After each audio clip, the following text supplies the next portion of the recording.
Welcome to the KINGSBEAT podcast, a Blue Wire podcast brought to you by Prize Picks. I am James Ham, Kings Insider for ESPN 1320 and the Kings Beat. Joining me today, Box 40, Sean Cunningham. Sean, how are you? I'm great, folks. How y'all doing? You guys Excellent. looking? It looks like we might get a little spring weather soon, right? Like it's hopefully all this rain and garbage is behind us, and we can get to baseball weather, huh? I don't believe you, Sean. I don't believe you. I know nobody Of, does. of course, joining us as well is Brenden Nunes from the Kings Pulse podcast. Brendon, how are you? Doing good. Doing good. Nothing special on my end, really. Another day in the life. Can't Another really day in the complain. life? Yeah. You can't complain, but everybody else seems to be complaining. True. Why? What happened? I don't know, Sean. They are who we thought they were. Sacramento Kings are coming off another brutal, weird ass loss. Brutal? That's how I mean, Sean. weird ass loss. That's yes. Okay, before we jump into that, let's get the basics. Number one, if you're watching here on YouTube and you don't mind, give us a thumbs up. Also, we'd love it if you subscribe to the channel. Sure. Number two, go to thekingsbeat.com, become a premium subscriber to thekingsbeat.com so you get invitations to everything that we do here on the podcast and in writing and everything else. It's been a busy couple of weeks. Wild things are happening with the Sacramento Kings. Lots of home games ahead of us, all kinds of chaos going on. But also, we are a Prize Pick podcast. So if you haven't got on board with Prize Picks, check it out. It's really fun. I'm having a good time. I did okay this last week. I think I won both games that I played recently, but only barely, and not like a big win, only partial wins. But that's kind of the cool thing about Prize Picks. You can choose, 2 players, 5 players, 6 players. And when you get into the more players, if you go 5 or 6 players, a lot of times they're flex plays, and you can actually get like if you hit 3 out of 5, you get you win some. If you hit 4 out of 5, you win something bigger. If you hit all 6 or all 5, you can do a lot better with the odds. Again, I've been doing okay. They've done away with my Keegan Murray dunk, which is upsetting because it to me was pretty consistent there for a while. And then Keegan fell off a little bit, and then he's back. But if you want to give Prize Picks a try, there's a link down below in the bio to the podcast. There's also a code. It's KIngsBEAT, all one word, which gets you matching up to, I think, $100 if you're a first-time user of Prize Picks. But it's just a good way to add to your watching, your sports watching, whether it's baseball, basketball, football, golf, MMA, tennis, hockey. Like there's all kinds of sports in there. Cricket. We saw there was cricket. I don't even know. That's wild. So give it a shot. Let's dive into this game, though. Well, I don't even know if we dive into this game. The general consensus that we've been, basically walking through the season is that this team is consistently inconsistent, and they are, as Sean likes to call it, a 500 team.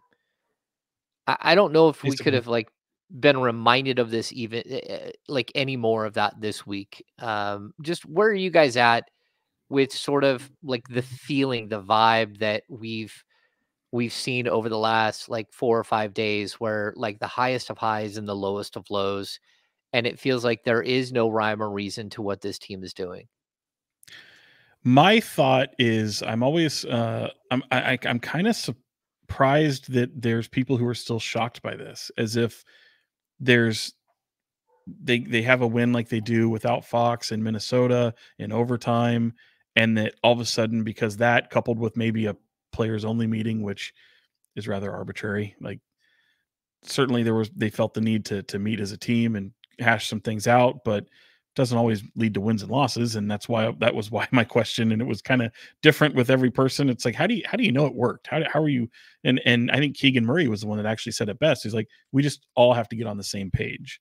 And that's probably the best way to talk about it. If you have things that are out in the open and you're holding people accountable, once you're all on the same page going forward, you'll have an understanding. I think that's ultimately the best result coming from players only meetings. But that being said, the characteristics of this team are largely the same. Like very similar record to last year through 60 games. You can beat anybody, you can lose to anybody. You tend to kind of rise to the level of your opposition, or get comfortable with a 22-point lead. I mean, this is the same Bulls team that almost rallied from a 30-point deficit in Chicago that first time, maybe 27 points, something like that. But the Kings just have a Jekyll and Hyde kind of personality, and I do think there are positives that are coming from it. You are seeing things that are working on the defensive end, and you're seeing some things that are starting to look a little bit better. But ultimately, the characteristics of this team when it comes to their opposition and wins and losses are very much that of a 500 basketball team.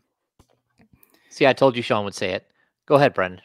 Yeah, I mean, I will say I was, and maybe this is part of the being newer to this, and there's some first experiences for me that definitely is not first time for you guys, but I was fairly optimistic. He's a noob. He got roped in. Sean, he got roped in. I believed after the players meeting. I was optimistic about it because I do think that with this team, there's been a big thing about internal accountability and internal leadership, right? Mike Brown's always talking about it. It needs to come from within, that his voice can get tiring. And I think in general, they have a quiet group, which is fine. Like I don't necessarily always point to the stars. Like I think some people will a bit. Each person has their own personality, and I don't think that you can necessarily force any of that. But I was a little optimistic about the internal accountability that maybe could come with a players meeting, or the fact that it happened mean that maybe that is starting to exist a bit more.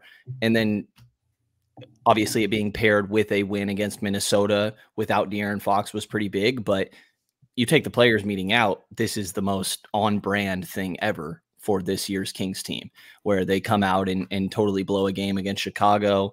Even to start the game, though, it looked great. They're up 14, 16, something like that at the end of the first quarter.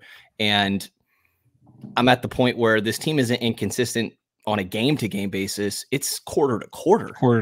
Yeah. You don't know what you're going to get for the next 10 minutes. And I think the big thing is the NBA is a game of runs, but a run should last 6 minutes for a team, 4, 5, 6 minutes for a team, not 10 to the whole quarter. And it feels like that's what's happened a lot this year against the Kings.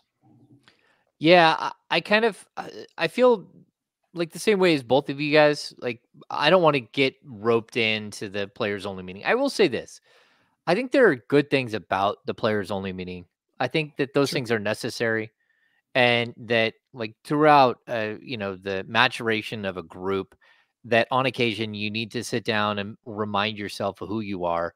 You need to remind each other that it's not on the coach every time, that it's not a mistake that a coach is making, that they drew something up wrong, or that it's their fault that you're not getting X amount of shots.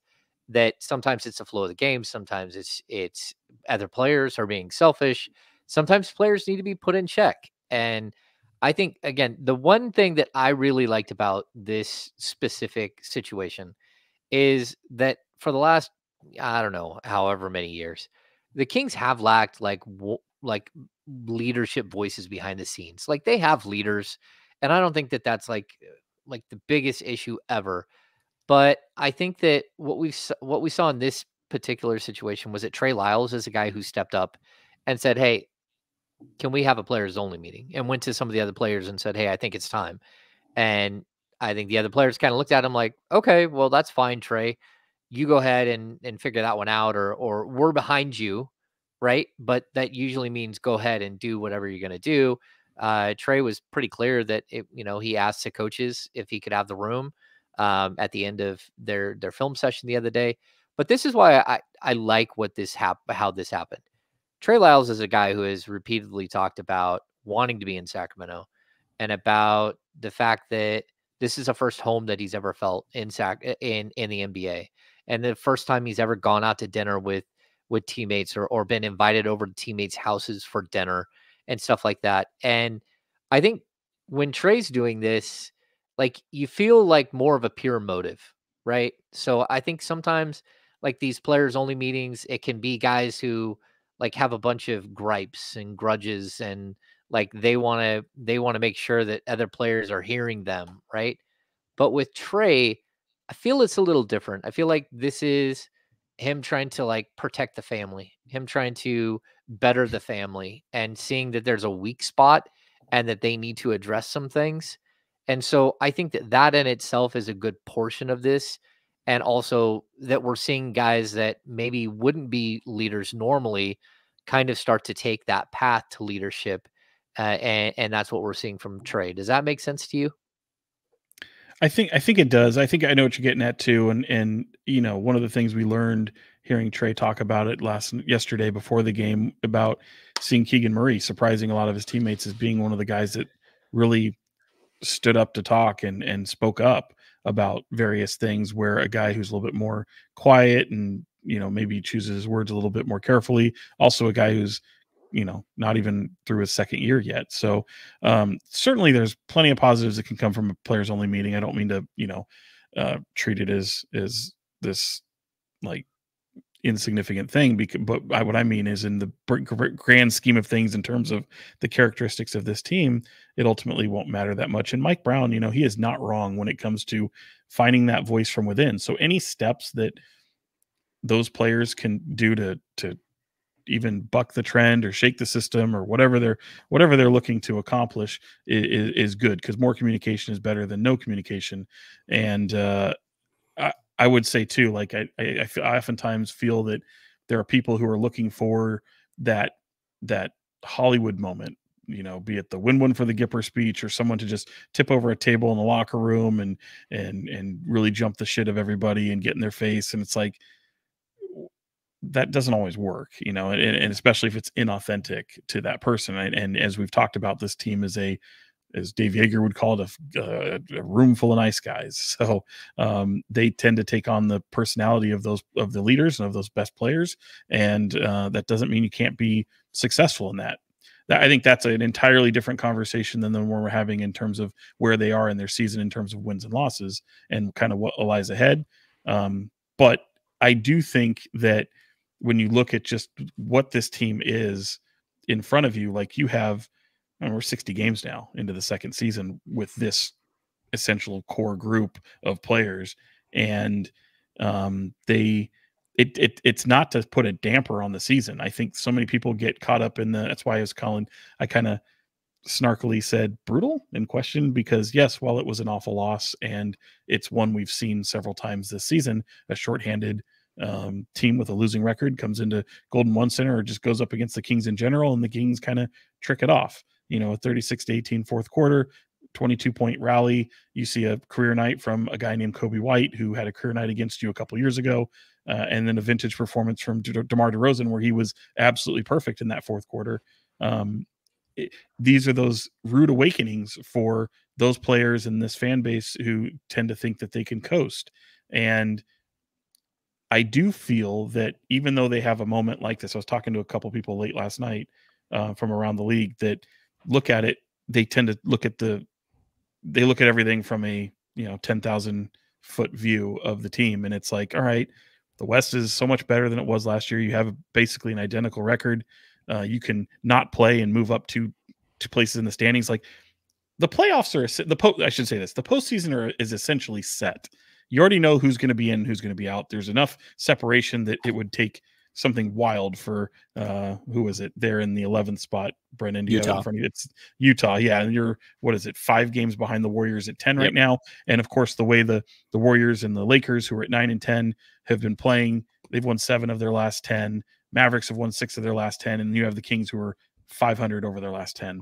As well as the Suns as well. So you're starting to see that separation. This is what it's going to look like. Now, granted, the play-in tournament is not playoffs, but to that point, there's nothing to say that because of where the Kings are at 60 games in and what we already kind of know of this team rising to the level of opposition, the good news is they're not going to play any below sub 500 teams in the postseason or the playoffs. So that's something to look forward to. And again, I do think this team, when they give a damn, shows that they give a damn, and more times than not come out with a pretty favorable outcome. So I don't necessarily panic at a loss last night to the Bulls. I would say this: I went into that game thinking they were going to take care of business, especially with having De'Aaron Fox back. And I think there's a lot of good that came from that game. I think that fourth quarter was absolutely detrimental to that team. And I think that team, I wasn't at practice today. I had an appointment. I know Brendan and James, you guys were there, but I was not. Oh, you were not. You I slackers. Yes. I think, Brendan, you could probably speak to it. I think this team kind of wore that loss pretty tough last night. It might have been a tough one to shed from. And I think, look, they're playing, 3 games in 4 nights. Today was an off day. They do practice. They've traveled to LA. They got the Lakers tomorrow, who's playing very well. They've already beat the Lakers twice this season. You got 2 more of them coming up. It would be poetic. They'd go down there. They'd win in LA. Everyone's feeling good. And they come back on Thursday and they lose to the Spurs. Tell me I'm wrong. Makes sense. You're not. But yeah, I don't know. Last game was one that like you said, Sean, I thought that maybe this one will be a little bit different. Maybe they will come in and take care of business in this one. And it is kind of funny. You look at their record teams below 500, they're 15-6, which is not bad, even compared to some of these other teams that they're around. Phoenix 19-9, New Orleans 17-9, the Clippers are 19-3, and some of these top teams, right? Top 4, Clippers 19-3, Nuggets 20-4, OKC 19-6, Minnesota 20-5. Like, those elite teams will really take care of business in those games. But in the grouping that Sacramento's in from 5 to 10, that below 500 record is about on par with the rest of the group. It's the way that it happens when you have that 22-point lead in the third quarter. You also had, I believe, like a 14-point lead in the second quarter, and you successfully blew both of those leads in the process. Like, it just happens so fast. Again, I think other teams go on extended runs longer than you see for a lot of NBA teams here. And it's just, there's such a difference between your 7-3 against the top 3 teams in the West. And then you have so many losses we can sit here and name that feel unexcusable to an extent. One here and there throughout the season is going to happen, but it's predictable at this point, which definitely says something. And I guess at this point, this is who they are. And I probably should have already been at that point, but again, was a little optimistic after the players only meeting. Okay. Yeah, fair enough. Fair enough. I think like everyone wants to be optimistic about it. Like, you see that it's not like they're trying to lose, but a couple of points here that you guys, although sometimes it does look like that. I mean, yeah. think about that inbound the other night from Fox to Monk that just went out of bounds in front of the Kings bench. I was like, are they trying to lose this game? Which, for what it's worth, on that play, the big thing was Domas fouled out. So then Harrison is in Domas's spot that he's never been in before. And typically 100%. The last resort on the inbound is going to Domas there, where he'd kind of go into his elbow DHO stuff. And De'Aaron didn't feel great about making that pass over Vucevic to Harrison, and instead kind of went with this in-between thing that obviously wasn't great. There was something else that happened too late in the game that I want to point to. And it's funny because it happened in the last 2 games. We can go back to the regulation against Minnesota, right? And we have this weird moment when Malik Monk is in a 4 flat and just kind of dribbling, and we're waiting for the final shot to see if they can win the game in regulation. And then all of a sudden, Malik doesn't realize that the shot clock and the game clock, that there was actually 2-point-something seconds left. And I think the Kings as a whole didn't understand that the shot clock had changed. And when they went to inbounds the ball to Monk, that there was a lag there, that there was going to be time left. And Monk looked like he was watching the game clock and not the shot clock. And then at the last second goes, oh no, the shot clock's going to expire. And so he chucked an air ball. We get to the game last night. Trey Lyles went to dive out of bounds. I looked at the clock and it said like 16.4 seconds. And then all of a sudden it's 14. The shot clock is at 14 and the game clock is at 14.8. They shaved off like 2 seconds. And I don't know when it happened, but I was watching the court and then I go to, to tweet something. And then I look up and I'm like, wait, why is there's no gap between the shot clock and the game clock? There was only 0.8 seconds left. So like when they inbounds the ball, it was 14-second shot clock and the Kings don't foul. I think the Kings actually thought that there was time on the clock. So if they got a defensive stop they would have had like 2-point-something seconds to go down and try to tie the game on the other end without putting the Bulls at the line to go get an extra free throw or two, which is what ended up happening. They end up fouling DeMar DeRozan, and he hits both free throws, and you're now down 4 points and the game's over. So it looked like clock management issue at the end, but I actually think that the clock for some reason changed, and I don't know what to make of that. So I just think it's strange that it was 2 games in a row, kind of the same thing happened, just in different ways, right? So that's one thing. The other thing is, like Sean, you brought up that, the Clippers lost, right? The Clippers did exactly the same thing the Kings did. The Clippers went into Milwaukee against a Bucks team that was missing Giannis Antetokounmpo, Chris Middleton. They had a 20-point lead, and they blew it. And they had all their healthy players except for Russ Westbrook, which we could sit here and argue whether that's a good thing or a bad thing that Russell Westbrook is going to miss most of the remainder of the season. But it's not like this is something that's unique to Sacramento, especially this season. I mean, you look at what's happening with Dallas. Dallas is like 1-4 in their last 5. Phoenix has lost 2 in a row. They had a bad weekend. Like, it feels like the West, it's really tough, but it's also teams just keep losing to teams they shouldn't lose to, and it's kind of weird. Does that make sense?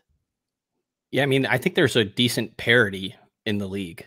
Well, specifically in the Western Conference. There are definitely tiers, but there's not that many just sorry teams that are pushovers. And even that in the NBA is still, there are quality players on these teams that could take over at any minute. And to your point, post All-Star break, Kings are 28th in defensive rating, which is horrible. Dallas is 30th by an extra 5 points. They have a 124.4 defensive rating at 30th. Kings are 28th, 119.7, because the Kings are also playing very good offense. They're 6th in offensive rating post All-Star break. So we're kind of back to, this is a team that's just totally all about their offense, really, even if they are trying to make defensive progress. But I just think there's a lot of parity in the league that makes for competitive games more often than not. Yeah, I want to ask about this too, because we are coming out of the All-Star break where we heard like all of these things about, this is when we're going to crank up our defense. And Brenden, you just said it. What are they? They're 28th since the All-Star break in defensive rating. And we get like this major like push towards something. And I feel like we just keep not getting the push. Like, we hear it, but then whatever's being like sort of brought up isn't playing out. And I don't, like the players only meeting, like whatever. I kind of feel like more than any other season, and like, look, I'm not gonna like sit here and throw Mike Brown under a bus on his birthday and say he's just lost the room or like they're not listening. But it sure does feel like they need a major roster shakeup this summer. That is Major? not just like I don't know. How do you define that? How do you define that? Well, I mean, I would say 1 or 2 starters and another 1 or 2 in the rotation. That would feel about right to me.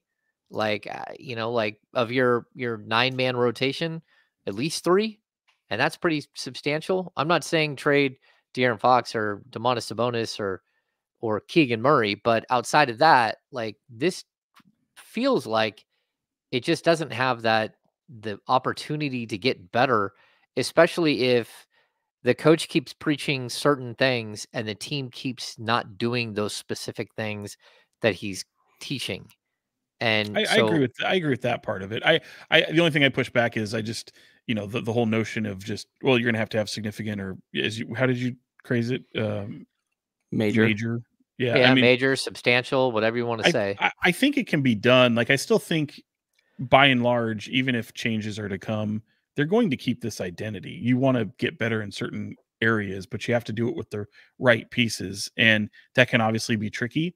But I feel like, and I think the cynical side of me is what I talked about earlier this year in this podcast, where it's like, some people may want to see it. I think other people have already arrived at the conclusion. We already know what this team is. And I think certainly now at 60 games, what the team is. So to your point, James, like, I don't disagree. But I don't think it's going to be necessarily some major move, if that makes sense. I don't disagree that they need major moves. I do kind of think that it's a wait and see approach. What does this team look like in the playoffs? And that has to happen first. And I saw you kind of roll your eyes there a little bit. I'm kind of with you, James. Like I'm kind of with that whole, like, maybe you don't need to see it in the playoffs to already know what this team is. But obviously a 7-game series is different than a 3 games in 4 nights, back-to-backs, taken on the road, all this stuff.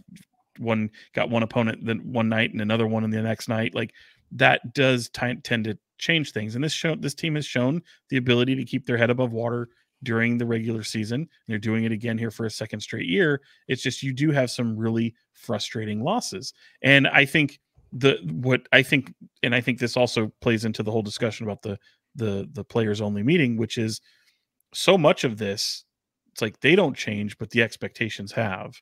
And that becomes how do you manage expectations? What do you look like when a team comes in here and goes, well, we can't take the Kings lightly. We have to treat them as if they are a juggernaut type team, or a team that's capable of beating you on a given night. And as you mentioned, Brenden, about the parity, like, that was a huge topic in All-Star Weekend. And if you look really across the board, I would argue that there's no elite team anymore.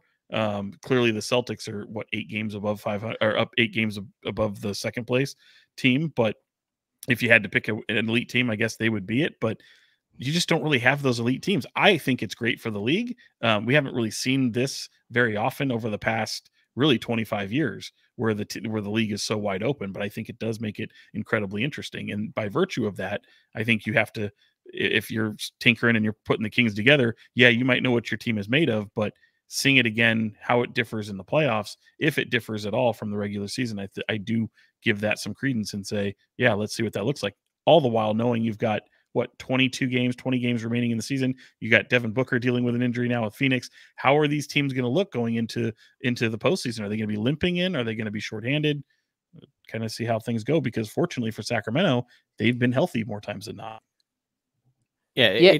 It's just about playing your best basketball at the right time of year. Right. And I think that while it has been very up and down, we've seen that when this team is in their best form, again, I think they can compete with anybody.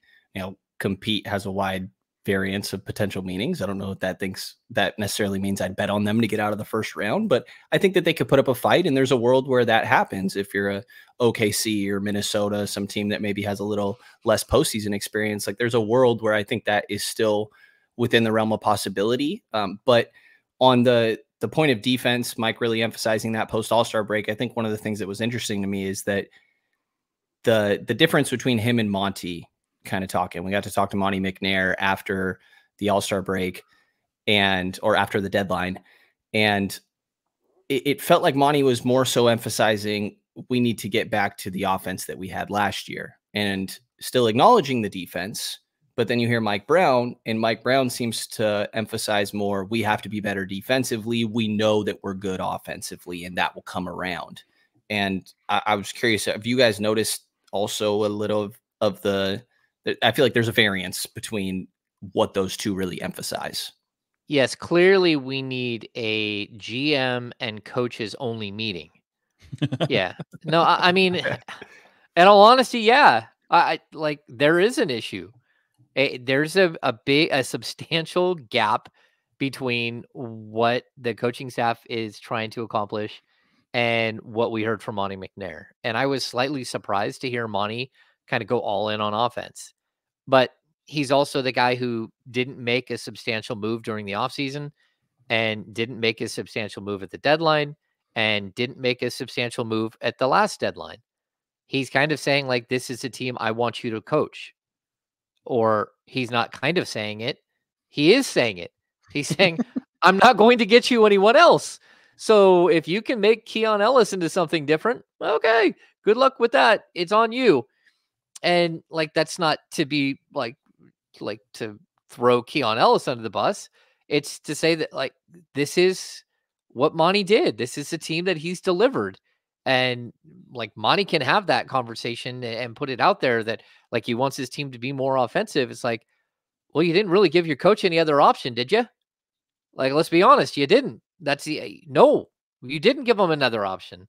Like, you did not bring anyone else in. So I think it's an interesting dynamic that we're going to have to see play out during the offseason, like what we've talked about. But I also don't prescribe, Sean, to this idea that there is a magical purple switch that the Kings can hit and become playoff Kings versus who they are today, and that we need to see it. 82 games is a much better sample size than 7, whether you have back-to-backs or 3 games in 4 nights or not. Like, this team, like, I think I'll also point out, this is the exact opposite of how the 3 of us were last season. You guys were, both of you were like, oh no, this is a good team. This is a good team. They are a good team. Yes. You kept saying, oh, this is a good team. And I kept saying, I'm not ready to say that yet until we get until after the All-Star break. Now I was like, oh no, this is not good. Like, really early. And now everyone's like, oh, they are who they are. It's like, well, can I good say and are who they are? Go ahead. Well, I think both are true, because I do think, look, what I said last year in December, it dawned on me. No, it didn't dawn on me. I saw enough. I said, I think this team is a good basketball team, and I think they'd be a really tough out in the playoffs. That hasn't changed. I still believe that. I still think in a playoff series that the Kings would be a tough out in the playoffs. I don't think you're going to see a team sweep the Kings. I don't. I think they are a team that gives you fits. I don't know that I would pick them to win many series. Okay. But I will say, and I do agree with Brenden, in the world that exists, that I think their absolute ceiling, okay, and I think this is a holy shit ceiling, so I don't want you to think that I'm saying that they're going to do this, but I think they could reach a Western Conference Finals if the stars were to line up, if they were to play a specific route to get there. I think there are teams that they could beat that could pave a way to get to the Western Conference Finals, much like the Lakers did last year coming out of the play-in tournament. Now, I'm not saying they're going to do that. If I was to bet on it, I'd say, no, I think this Kings team is more of a first round, second round playoff exit. Okay. And there's nothing wrong with that, by the way. I think there's expectations. It would certainly be a disappointment for some fans. It would certainly be a disappointment to that locker room and that coaching staff. But as I look at it, broad picture, I don't think there's really a whole lot wrong with that, because in my opinion, you're not a championship caliber team. Okay. So you're still on that building process. But I do think this is a very good basketball team. And James, to your point, like, while I don't think the Zebra is going to change its stripes by any means, I do think that this team can go on a 6-game winning streak, is very capable of doing that, and is a type of, if they were to do that, I don't think it would surprise many people in doing so, as so long as that you come up against the Drek of the league again. It's like, okay, watch them have that win streak snapped by a team that's well below 500. So I still think that the characteristics are there, and I do think that this team would be a tough out. I think they would be a tough out in a playoff series. I could see the 6-game win streak and then losing twice to Dallas right afterwards, and once to somebody else who's way worse. How about Houston on Sunday? Yeah, Houston. I mean, you've got, look, this month of March, you have a ton of games at home. That's a blessing and a curse, because, look, for some reason, opponents come in this Golden One Center and they shoot the lights out.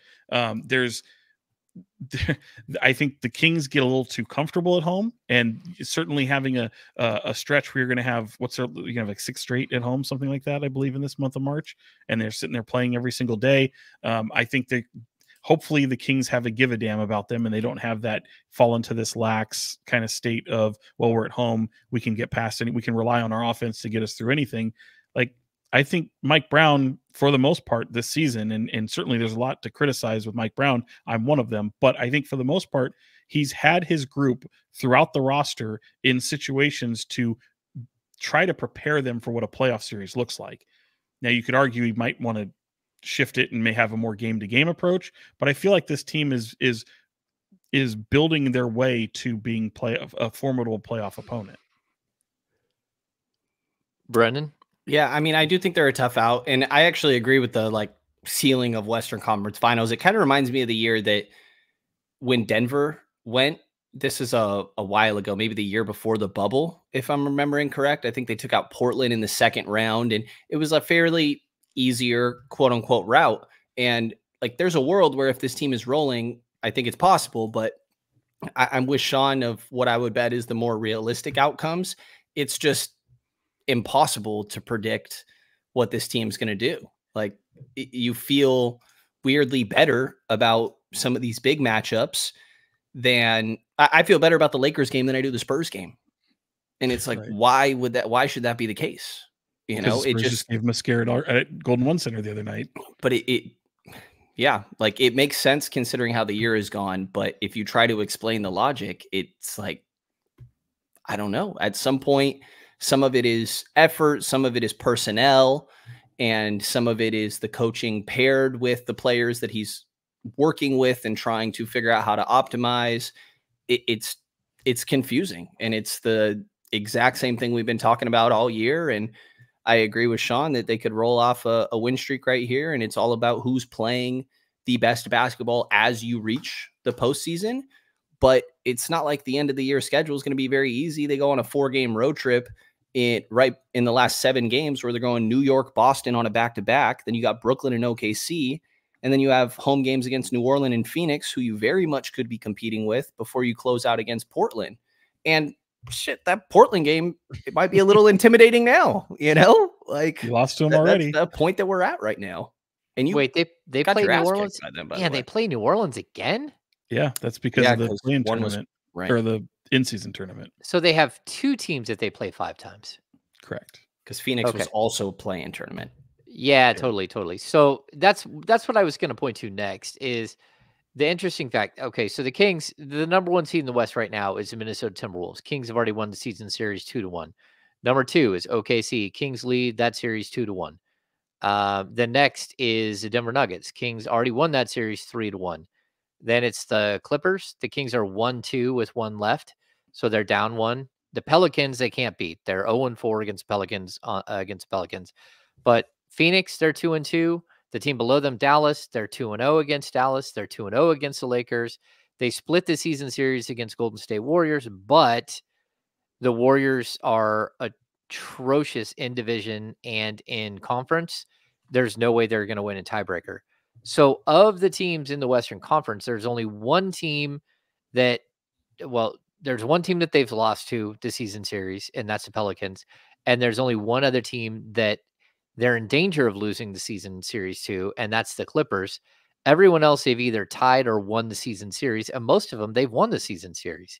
So, except Houston, but they won't be in the postseason. Well, Houston won't be in the, Houston won't be in the postseason. They don't matter at all. So I just think it's interesting, the dynamic here where we're looking at a team that has no problem with the upper echelon teams. They have a big problem with the Eastern Conference, which I'm not sure why. And then they have a big problem with lower end teams, having lost 3 against teams in the West that are like at the bottom. Sean, you said something earlier. Go ahead. Hold up, just real quick. By the way, looking at those standings, like for all the talk of, how the Wolves and the Thunder have been, and good for them, like they have been, like Denver all of a sudden winning 6 straight, half game out of first place. Like watch Denver just end up winning the West again, or not again, but just supplanting both of those teams that have held it for so long. Well, and that's where I was going to, there's 2 things I want to say. Number 1, I do think there are 2 great teams in the league, and it's Denver and it's the Celtics. Yeah, I don't think that, like, if those 2 represent the NBA in the finals again, I wouldn't be shocked at all. And actually, I would be shocked if they didn't. Like, I think that they're head and shoulders above everyone else. And then the other point was that the group of teams that the Kings are around, like, there is no separation from anyone. Like, it doesn't feel like any of those teams are better than anyone else. But in a 7-game series, the parity is difficult. Like, I don't think that Phoenix is a bad team. I don't think that Dallas is a bad team, or that, any of these teams that we're talking about, whether it's the Pelicans or the Clippers. The road to anywhere is really difficult. I don't see a road to the Western Conference Finals at all. Like, I don't think that there's multiple teams that the Kings are going to go in and win series against. I mean, they could win one. And then the other point I would make is the top 10 teams are decided, but the number 9 and number 10 aren't a playoff spot. And the only way you're in the playoffs is if you get through the play-in. And my opinion has always been, and I'll state it again, there is no way the Sacramento Kings are going to beat the LA Lakers or the Golden State Warriors in a one-game play-in when the NBA officials are considered. I just don't see it. Just putting it out there. I'm just well, I mean, it's a star-driven league.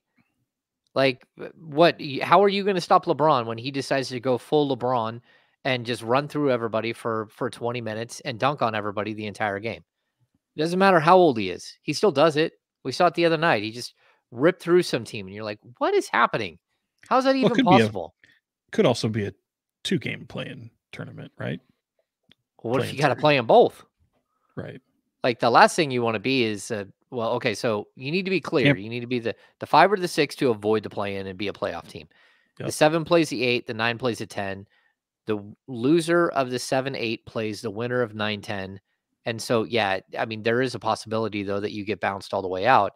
I wouldn't want to put my trust and my faith in a play-in series against teams like the Lakers, like the Warriors. To me, that's majorly dangerous.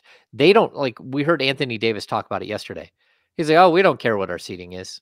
We made it all the way through without worrying about seeding last year. We're fine. We don't care. It's like, okay, we get it. You got LeBron on your team and you play for the Lakers. Yes, you're right. You probably shouldn't worry about it. They can get beat, but you also probably shouldn't worry about it. What is your belief, both of you guys, that, like, let me just ask it bluntly. Do you think the Lakers and the Warriors are in the play-in tournament, or do you think one, both, or none of those teams get out? Like, can you again, 2.5 games separate 6 to 10 where the Warriors are right now? So do you guys envision either the Warriors or the Lakers getting out of the play-in tournament? Meaning before the season ends. Do you think they can get up to 6th or 5th or anything like 6? Let's say 6. I think the Lakers can. Lakers are 2 game behind 6. Warriors are 2.5. I kind of feel really solid about the Warriors right now, though. I think they're rolling with Kuminga in that starting lineup, Draymond playing the 5. Like, it feels like they've gotten something figured out. Steph feels good about their identity he was talking about the other day, which I think was super up in the air earlier. And the Lakers are rolling too. I feel better about the Warriors between the two, though. But I'd bet no for both, I think. You think no for both? I think they stay in the play-in. Yeah. I think they get out in the play-in, but... And to me, like, I kind of think you're right, too, notwithstanding that loss to the Celtics, which was like 52 points or whatever. That was wild. But no, I mean, they're gelling. And it's weird to think that a loss of Podziemski, like, what it means to them, like, if he needs to... he's been so impactful for them, and Kuminga's been so great. These young players, they kind of have things figured out for the first time this season. If Clay is bought into a role, Chris Paul is back and healthy, that could be a team that could be dangerous. But the Lakers are right there. I'm curious to see if either one of those teams can get out of the play-in scenario. I think they can. The issue that I have is, the Warriors have 22 games left, and the Lakers only have 19 games left, something like that. But the Warriors only trail the Suns and Kings by 2 games in the loss column, and the Lakers are 3 games in the loss column. That's plenty of time. Like, if there were 9 games left, sure, I would say no. There's no way they can catch them. But, like, there's a quarter of the season left for some of these teams. I mean, that's a lot. So, yeah, like, the way the Kings are playing, the way that they're erratic, I'm not putting anything. And you mentioned the the Devin Booker injury. That team can't really win without Booker. And the crazy thing is, he's out 7 to 10 days. If he's out 10, I think that costs him 5 games, and that puts him at 16 on the season. 16 or 17 games lost. He could fall out of all NBA eligibility. The same thing with Donovan Mitchell, who's getting close to the number. I think that there are a lot of players. And then the other thing I think is worth discussing here, and we'll just make this the business of basketball.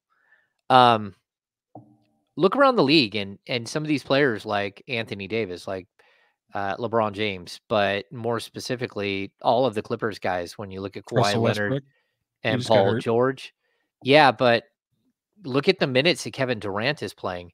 How much do you guys think that the All NBA like distinction and being eligible for postseason awards is going to come back and bite some of these teams in the ass when they get to the playoffs? And Kawhi Leonard all of a sudden has played 76 games for the first time in like 7 years. And, you know, Kevin Durant right now, Kevin Durant's averaging over 37 minutes a night. Like, he's one of the league leaders in minutes played at age 35 or 36. And he's doing that a lot because, number one, they're in the middle of a playoff fight. Like, there's no guarantee that they're going to be. He's 35 years old, and right now he's averaging 37.2 minutes per game. That to me is wild. I would answer it by siding with the fans and say, boo-hoo, you're paid to play. You need to see the stars play. I say that facetiously because while I do believe that, I don't think there's any perfect answer. I like the fact that they have this arbitrary number now where if you do fall below, I think you're onto something there. Maybe it's not the right number, but certainly I think it puts an emphasis on seeing the stars play, and you're seeing that bear fruit. Yeah, I wouldn't hate if the number was lowered by 5 in my mind, something like that. But I do overall like what it's caused. It wouldn't surprise me if De'Aaron played a couple games this year with that shoulder thing that normally he wouldn't have if this were the case, because while All NBA might seem like a little bit of an outlier outcome for him right now, it's still somewhat within the realm of possibility, I guess. Apparently, I just love that word today, that wording today. But I think that this will affect a lot of teams. And overall, I do kind of side with Sean of maybe not the fan wording exactly, but I like it overall for the league, even if I'd lower it maybe 5 games or so. I dig it.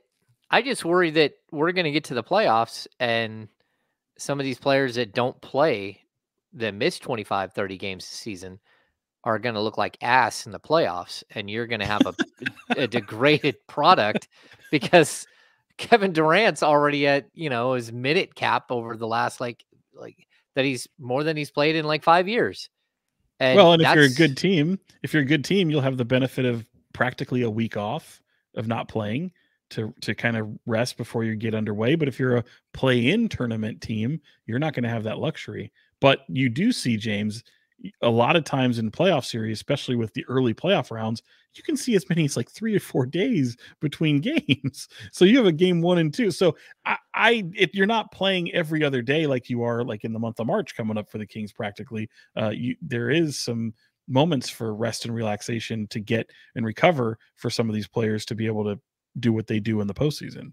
But you got to get there first, right? And what you're seeing now is a lot of injuries. You're seeing some guys get hurt across all the teams, but that's also in any sport that injury is always a part of it. Okay, let's get to some final questions here that I want to hit you guys with. The Kings are coming down to like the home stretch, right? What are we at? We've got they're at exactly 60 games, so we got 22 games left. Am I crazy? You're crazy. I trust your math a lot more than mine. Let me tell you. Mine too. Yeah. Okay. I think you got it though. What do you guys 22 games? What are you guys kind of feeling? Like, what do you think that they're going to look like? Like record wise, like how do you think that they're going to manage this last group of games? I would point to some things like, number one, they're 16-11 at home. They're on pace for 24 home wins. Last year, they won 23. They're not nearly as good as they were on the road last year. I think 50 wins is something that I think we all thought was possible. I know Sean's got the opinion that they could be a better team and win the same amount of games or less and still be a better team or better have better potential in the playoffs. I think, like, in all honesty, I have lost faith in that possibility. Just because I inconsistent. They've shown us who they are. And I'm not going to make some weird judgment on something that they haven't proven that they can be. But like, where are you guys at? What do you think we're going to see in the final 22 games? 10 of these last 22 are against Eastern Conference teams, which I think makes it a little bit weird. Teams that you don't see very often. You won't have the same level of comfortability and familiarity with, and a lot of home games, which also does not make me feel very good, even though it should for most teams. I'm kind of just at the point where I think this defense is so bad that it's just really my primary concern. And I don't feel like the offense has been consistent enough to necessarily make up for that, even though both sides of the ball have really had their ups and downs. I feel like since that Miami game where really it's Jaime Jaquez being like, I just want Kevin Huerter switched on to me and try to go to work. And then the next game, you see Jamal Murray and Aaron Gordon sort of targeting the same guy. And sometimes it's also Malik Monk. Sometimes it's Keegan Murray out there even. And you've seen it these last couple games, Anthony Edwards or DeMar DeRozan last night against the Bulls. Like they can be competitive enough to do fine. I think they're going to be in a play-in game though. And that I couldn't predict a play-in game. I honestly refuse to like predict a single elimination one basketball game. If shots don't go down, for example, for either side, which could happen any given night, then we're talking about an entirely different game, which part of that is just the nature of basketball. So I think we're talking about a play-in team, maybe flirting with 6. I still think it's possible to get out of that, but I think more likely than not, we're talking about a play-in team, and it's really a coin flip from there if you're able to get out of there, in my mind. I do think that they can keep their head out, their position out of the play-in tournament. I still feel that way, and I just kind of did a quick scan of the remaining 20 games and just kind of threw some darts there and went, okay, I think they can win 11. Let's say they win 11 games. Well, that gets you to 45 wins. 22 games. Or excuse me, 22. You're right. Yeah. So I went with so I had 11 of the remaining 22, 11 wins there, and that gets you to 45 wins, right? And I don't know if that'll be enough, but that's probably a little bit conservative based on where they're at. I mean, if you think they're a 500 team, well, that's exactly 500 going the rest of the way, right? So if you can win 11 games, maybe win a little bit more than that, I think you're in pretty good shape. Stay healthy. I do think that they'll stay out of the play-in tournament. If I was to really forecast it, the team that there's 2 teams I'm worried about the most within this whole 1 through 10. And the teams I'm worried about most, in my opinion, are actually the Pelicans and the Suns, and who currently hold 5 and 6 in the West. And I actually think it's going to be the Kings, and it's either going to be the Lakers or Warriors that supplant both of those teams. That's kind of how I see the rest of it going. You think that the Pelicans and Suns will fall? Yeah, I don't feel great. As much as the Pelicans have been great against Sacramento, I don't like how they've played of late and things that I've seen from them of late. I know they've won 6 of 10 still, but they're the ones that I just don't have a solid feeling about when it comes to their remaining schedule. But yeah, I don't think the Suns are going to be able to hold on to 6. And I think it's going to be 2 teams that come out of that are currently in the play-in tournament that come out and round out 5 through 6 before the season ends. The other thing I'll add real quick before we get to you, James, sorry, that the Pelicans, again, I agree with Sean. I know they've smacked the Kings. I don't worry that much. I know there's size things, but offensively in the half court, I worry about it a little bit. And I just don't think that they're the most cohesive unit when it comes to just how they all fit together. And on the other side of that, Kings have done well against the Nuggets. Last team I'd like to see. Yeah. No, thank you. Yeah. I don't think anyone wants to play the Nuggets. I think a perfect scenario for the Kings is to somehow get to 6 and to be a 3-6 against OKC. I think that would be probably, but I think every team in the league kind of feels that. All the teams that are around the Kings kind of feel that. If I'm guessing, I am gonna put the Kings at number 6 to finish. Maybe I'm wrong. I think that they'll be better than 500. I think they'll go something like 13-9, which would put them at what, 47 wins. That's where I would put them as of right now. And I think that they can do that, like looking at the final schedule. But I'm also like not convinced at all that this is a real like scary playoff team. I do think, like Sean, I don't know about the Pelicans, but the Suns are going to have a really tough time. The Suns just don't have the depth. And we're like, like a one sneeze away from Bradley Beal missing the rest of the season. And Kevin Durant playing as many minutes and as many games as he's played. That's crazy. Yusuf Nurkic has never been able to stay healthy. And then their secondary pieces, while they hurt the Kings the last time they played them, they're just not very good. I mean, if you're going to get beat by Royce O'Neal and Nasir Little and Josh Okogie hitting 3 balls, you'll live with that. That's not going to happen every night. And that's where I think that the Suns are. There is a way to slow them down. Where there's some teams that I just don't think that there is a way to slow them down. Kevin Durant is still really, really dangerous, but a lot of his points just feel like they're part of like a giant block of points that you're going to score from great players. It's not like someone who's so even like Brandon Ingram hurts the Kings more than Kevin Durant. Like, name that player that I think hurts the Kings more than Kevin Durant. And that's just because I think, he's still a great player, but he's not as game defining as he was when he was younger. So I don't know. I think it's going to be interesting what we see down the stretch here. I feel for the team because I think we all get the same vibe from them. Like, they don't know why this happens. And they're as frustrated as we are. And they're also, it's not like they want to be bad. They want to be really good. And they just haven't figured out how to find that consistency. And like Brenden said early, they haven't been able to find that consistency from one quarter to the next, let alone one game to the next. So it's really sort of like the angst of watching this team is tough. And, even the game the other night, I never thought they were going to lose to the Bulls. I didn't think they were going to lose to the Bulls until they did. And I think that that's crazy.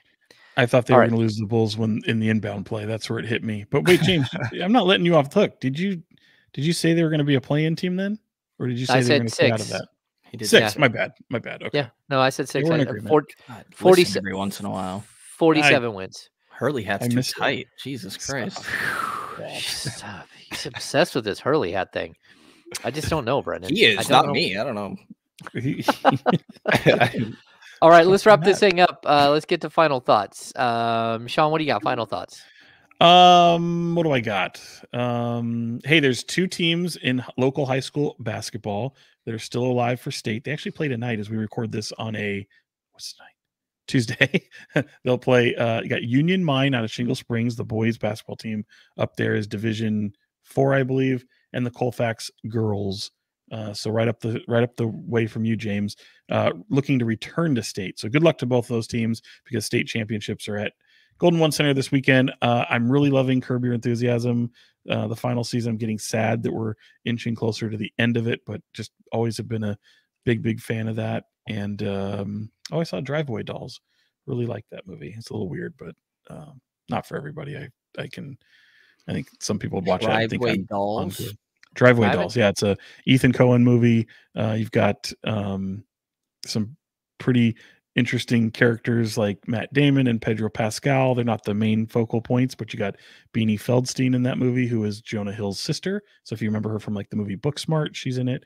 You also have Andy McDowell's daughter, who's in that. Yeah. So Margaret Qualley is her name, and there's a newcomer. I don't really remember her name offhand, but I'm sure you've seen the preview for it. I think I'm going to go see Dune 2. Oh yeah, my son. The first one put me to sleep, by the way. It put me to sleep like 14 times. I tried to watch it again. Crazy. I tried to watch it again, and it happened again. I kept falling asleep. And then I'm like, what is happening? And then I went back and watched the old Dune. Have you done that in a while, Sean? No, I have not. Oh, dear Lord. There's a moment where there's a fight scene where they have like their suits on. Spoiler that alert. Is from the old Dune, not the new Dune. That is so ridiculous. It literally looks like they are Tron characters or like Transformers from like whatever it is. It looks like giant cartoon hands and they're like big blocks. The technology was just not there. It wasn't there yet. No. Why didn't you ask me if I watched the last Dune?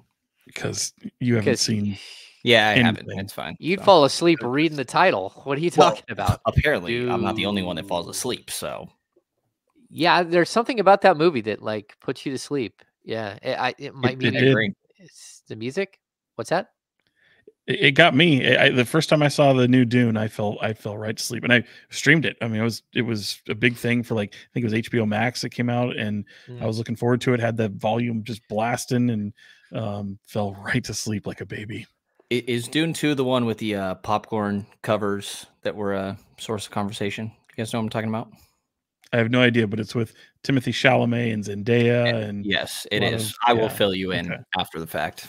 Yeah, Oh, Thank maybe listeners know what we're talking about. There's a there's- yeah. It's not the most PG thing. Well, I'll fill you in later.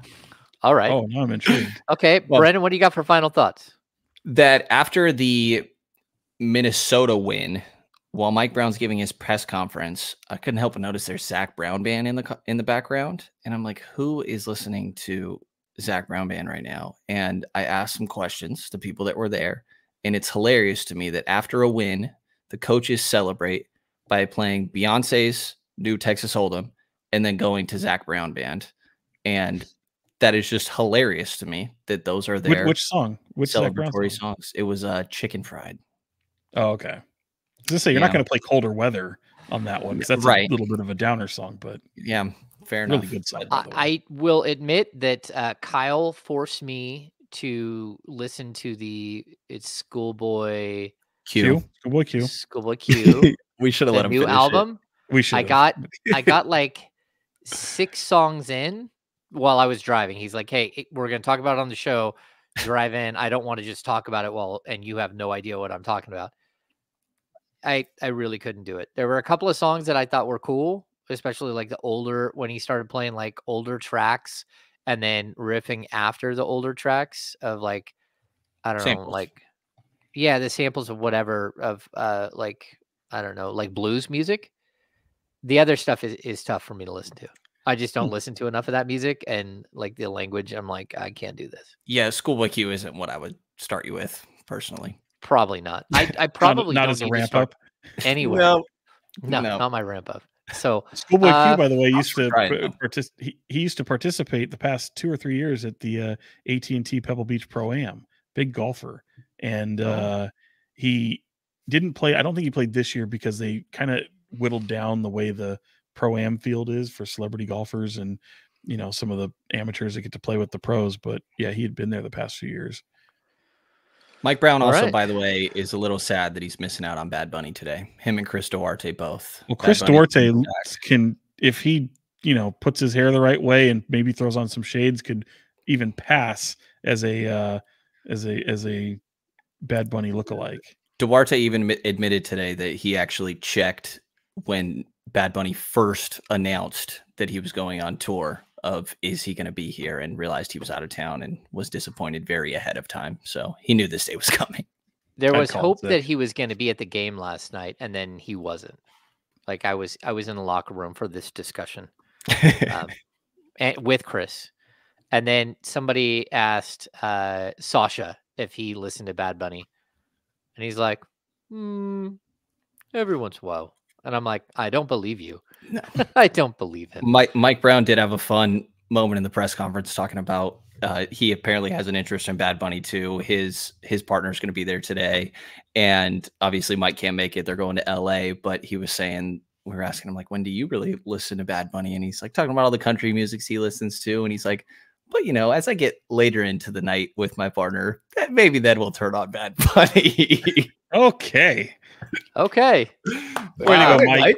Okay, Way to Mike. go, Mike. Attaboy. All right. Happy birthday, Mike. Happy birthday. Happy birthday. Today is Mike Brown's 54th birthday. Good for Mike. All right, that's gonna do it. I don't think I have any other final thoughts. Oh yeah, if I blocked you on Twitter, yeah, that happens.